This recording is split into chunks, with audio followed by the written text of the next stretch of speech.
KTO Radio présente À haute voix, la lecture intégrale des œuvres spirituelles majeures. Aujourd'hui, le mystère des Saints Innocents de Charles Péguy.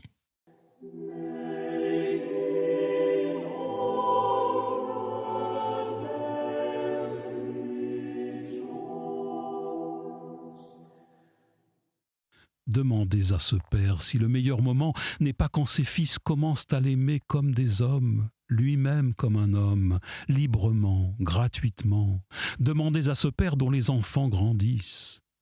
Demandez à ce Père s'il n'y a point une heure secrète, un moment secret, et si ce n'est pas quand ses fils commencent à devenir des hommes libres, et lui-même le traite comme un homme libre, l'aime comme un homme libre.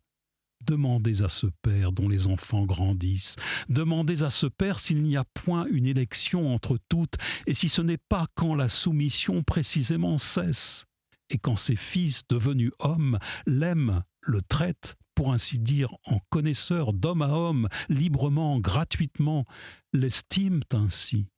Demandez à ce Père s'il ne sait pas que rien ne vaut un regard d'homme qui se croise avec un regard d'homme.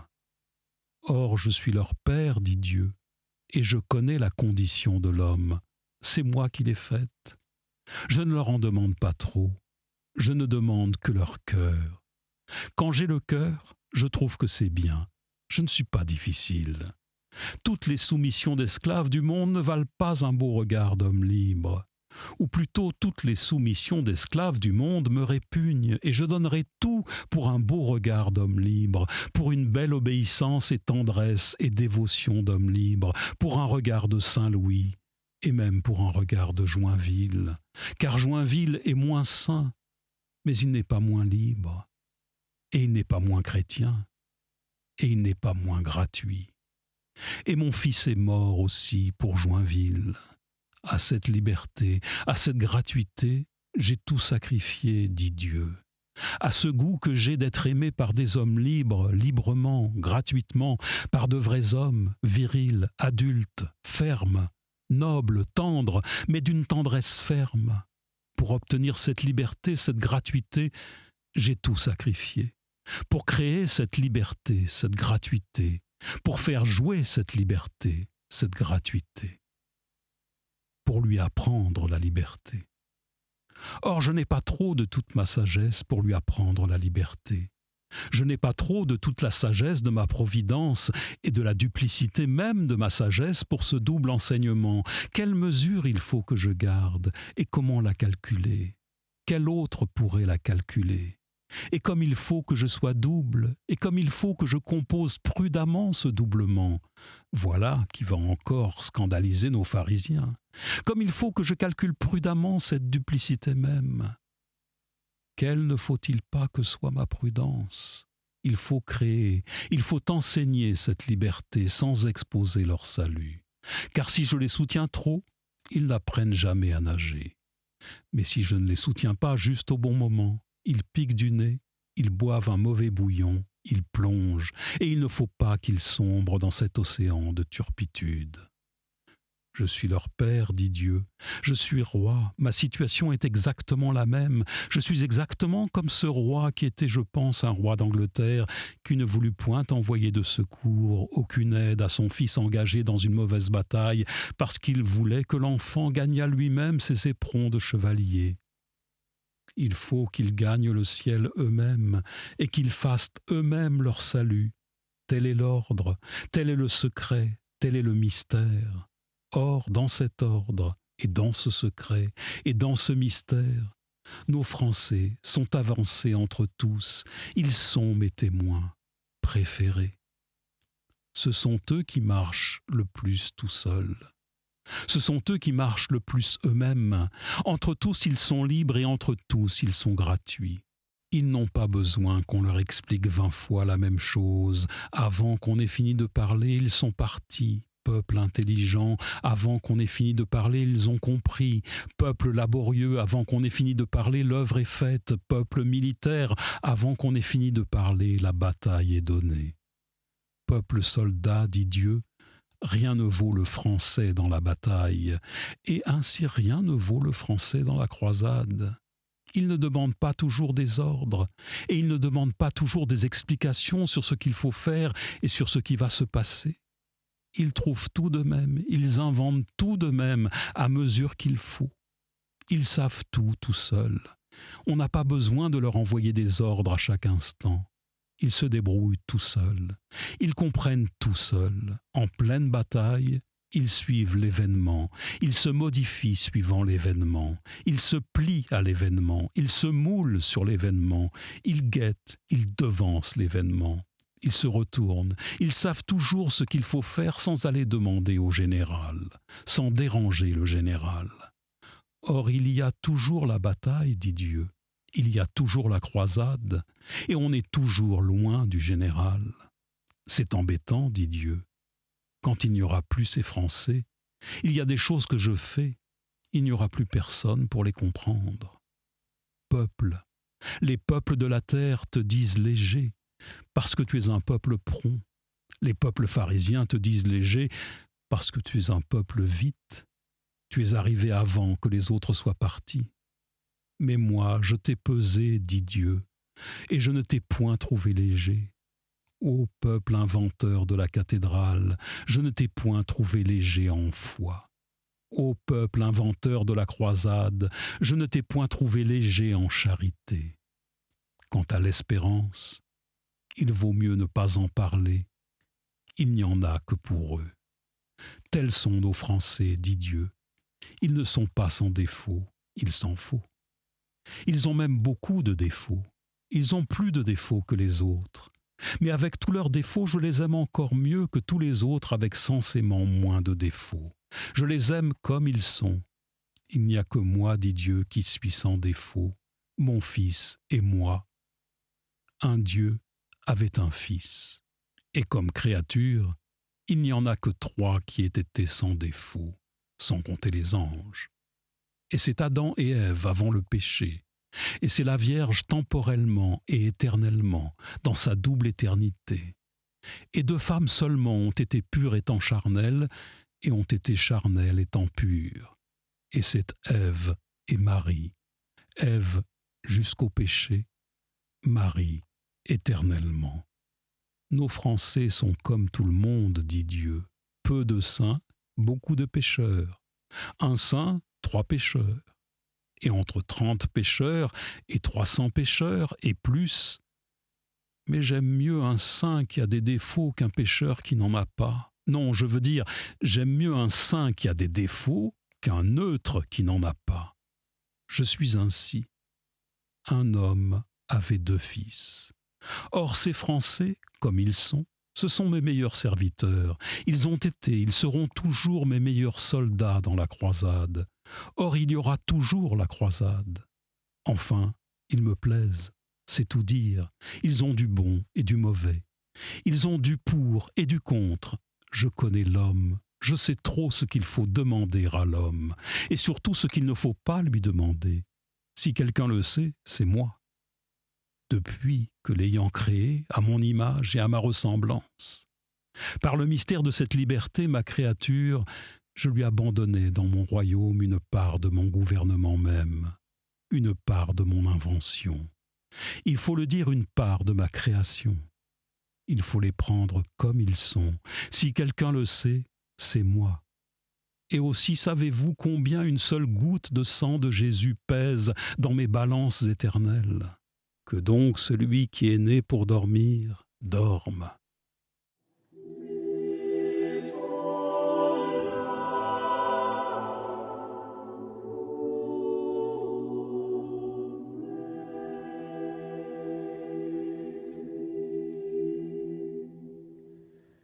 La terre était informe et nue.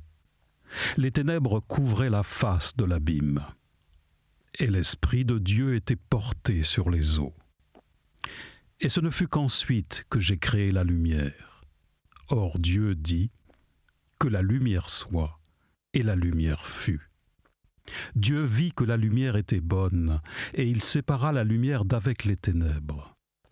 Il donna à la lumière le nom de jour, et aux ténèbres le nom de nuit. Et du soir et du matin se fit le premier jour.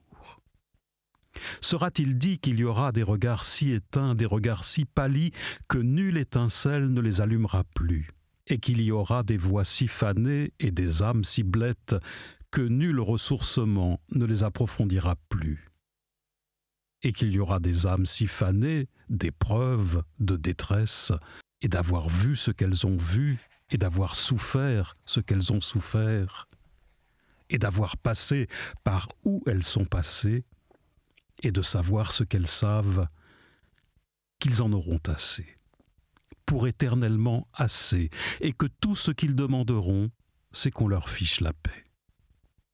Dona eis, domine pacem, et requiem aeternam. La paix et le repos éternel.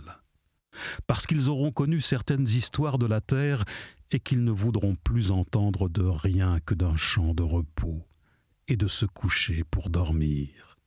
Dormir, dormir enfin, et que tout ce qu'ils supporteront, et que tout ce que je pourrai mettre et apporter, celui que je prends dans son sommeil de la terre est bien heureux, et c'est bon signe, mes enfants, comme le trop malade et le trop blessé ne supportent plus la vie et le remède et l'idée même de la guérison, mais seulement le baume sur la blessure, et n'a plus aucun goût pour la santé.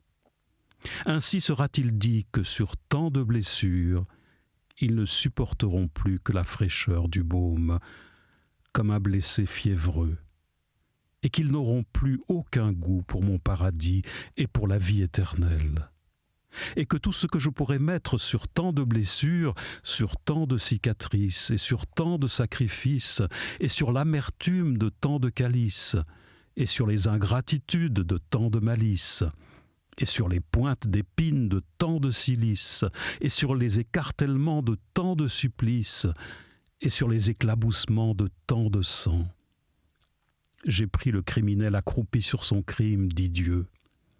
Sera-t-il dit que sur tant de fatigues, et tant de navrements et de meurtres complices, sur tant d'hébétements et de vicissitudes, sur tant d'inquiétudes et sur tant d'habitudes, sur tant de solitude et de décrépitude, sur tant de lassitude et de sollicitude, sur tant d'ingratitude et d'inexactitude, sur tant d'incertitude et tant de solitude, et tant de servitude et de désuétude, et tant de platitude, et sur tant d'amertume, et sur cette écume de sang, et sur cette écume de haine, et sur cette écume d'ingratitude, et sur cette écume d'amour. Et sur tant de blessures sera-t-il dit que sur tant de blessures tout ce que je pourrais mettre, et sur tant de flétrissures, et sur tant de meurtrissures, et sur tant d'éclaboussures, et sur tant de morsures, ce sera de faire descendre comme un baume du soir, comme après la blessure d'un ardent midi, la grande tombée d'un beau soir d'été, la lente descension d'une nuit éternelle. Ô nuit, sera-t-il dit que je t'aurai créé la dernière, et que mon paradis et que ma béatitude ne sera qu'une grande nuit de clarté, une grande nuit éternelle, et que le couronnement du jugement et le commencement du paradis et de ma béatitude sera le coucher du soleil d'un éternel été. Or, il en serait ainsi, dit Dieu, et tout ce que je pourrais mettre sur les bords des lèvres des plaies des martyrs, ce serait le baume et l'oubli et la nuit. Et tout s'achèverait de lassitude, cette énorme aventure, comme après une ardente moisson, la lente descension d'un grand soir d'été. Et s'il n'y avait pas ma petite espérance, c'est par ma petite espérance seule que l'éternité sera, et que la béatitude sera, et que le paradis sera, et le ciel et tout.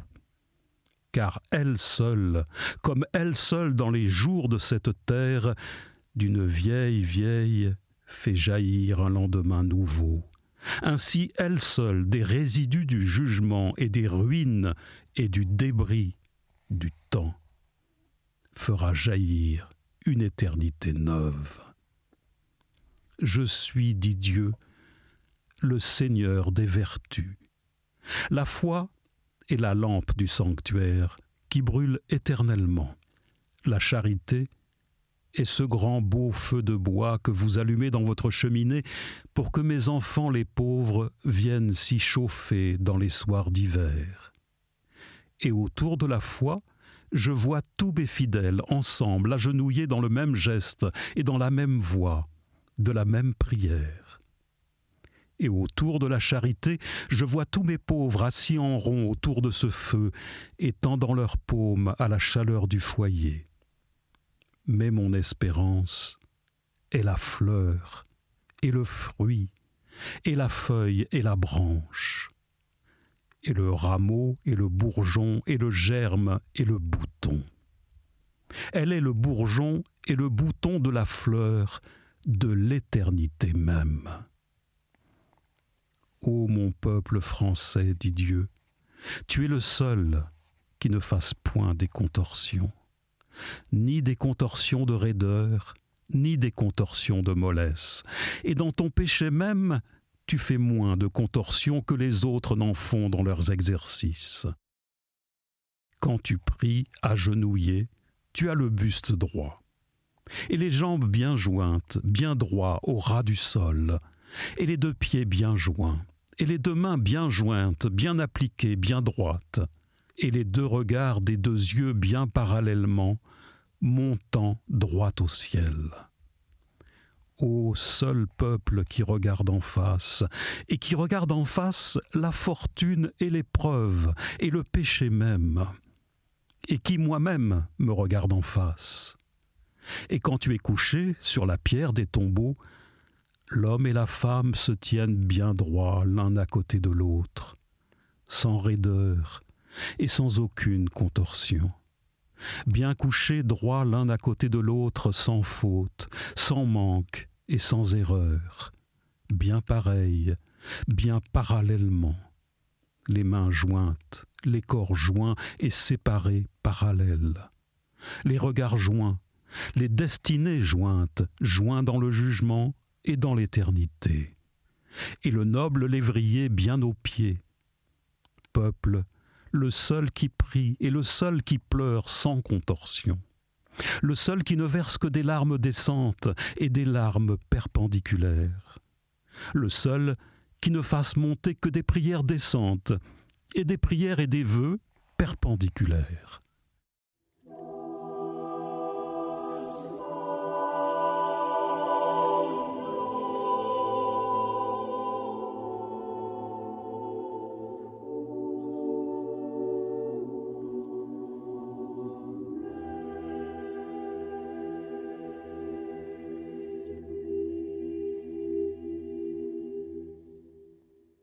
Dans toute famille, dit Dieu, il y a un dernier-né, et il est plus tendre.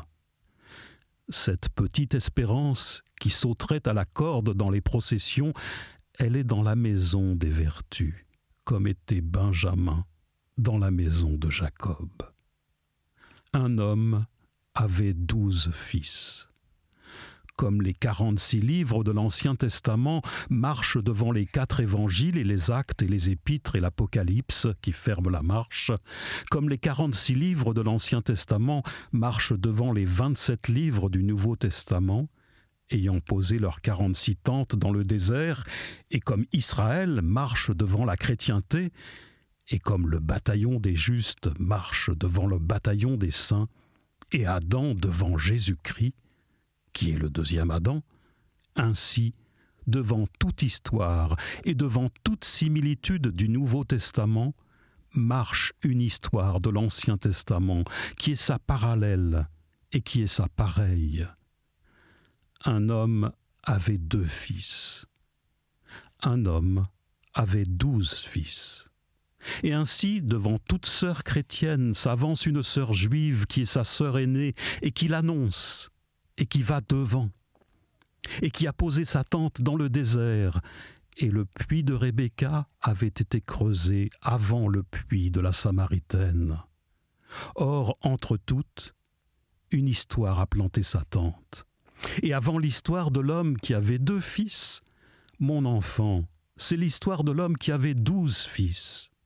Et comme était Benjamin dans la famille de cet homme, ainsi est mon espérance dans la famille des vertus, parmi les 3 théologales et parmi les 4 cardinales, sans compter toutes les autres, et notamment parmi les 7 qui s'opposent directement aux capitaux. Et avant le fils qui fut retrouvé gardien de cochons, marche le fils qui fut retrouvé roi, je veux dire ministre du roi et réellement gouverneur du royaume, ministre du Pharaon et gouverneur du royaume d'Égypte. Je suis Joseph, votre frère. Quel juif, quel chrétien n'a pleuré à cette retrouvaille? Israël aimait Joseph plus que tous ses autres enfants, parce qu'il l'avait eu déjà vieux. Jeannette. Et il lui avait fait faire une robe de plusieurs couleurs. Madame Gervaise. Il arriva aussi que Joseph rapporta à ses frères un songe qu'il avait eu et qui fut la semence d'une plus grande haine. Jeannette. Car il leur dit, Madame Gervaise, quel cœur juif, quel cœur chrétien n'a tressailli au fil de cette histoire? Quel cœur juif, quel cœur chrétien n'a tressailli à cette retrouvaille? Jeannette. Car il leur dit, écoutez le songe que j'ai eu. Madame Gervaise. Juif, chrétien, qui n'a pleuré à cette reconnaissance? Jeannette.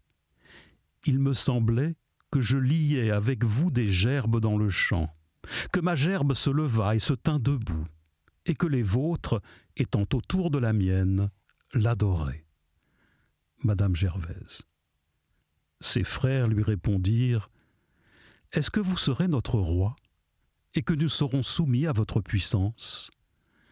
Ces songes et ces entretiens allumèrent donc encore davantage l'envie et la haine qu'ils avaient contre lui. Jeannette. Et il est encore un autre songe qu'il raconta à ses frères en leur disant « J'ai cru voir en songe que le soleil et la lune et 11 étoiles m'adoraient. » Madame Gervaise. Lorsqu'il eut rapporté ce songe à son père et à ses frères, son père lui en fit réprimande, et il lui dit « Que vaudrait dire ce songe que vous avez eu? Est-ce que votre mère, vos frères et moi, nous vous adorerons sur la terre ?» Jeannette. Ainsi ses frères étaient transportés d'envie contre lui, mais le père considérait tout ceci dans le silence. Madame Gervaise. Il arriva alors que les frères de Joseph s'arrêtèrent à Sichem, où ils faisaient paître les troupeaux de leur père. Jeannette. Et Israël dit à Joseph, « Vos frères font paître nos brebis dans le pays de Sichem. Venez, et je vous enverrai vers eux. » Madame Gervaise. « Je suis tout prêt, lui dit Joseph. Allez, et voyez si vos frères se portent bien, et si les troupeaux sont en bon état, et vous me rapporterez ce qui se passe. » Ayant donc été envoyé de la vallée d'Hébron, il vint à Sichem. Jeannette. Et un homme l'ayant trouvé errant dans un champ lui demanda ce qu'il cherchait. Madame Gervaise. Il lui répondit « Je cherche mes frères et je vous prie de me dire où ils font paître leurs troupeaux. » Jeannette.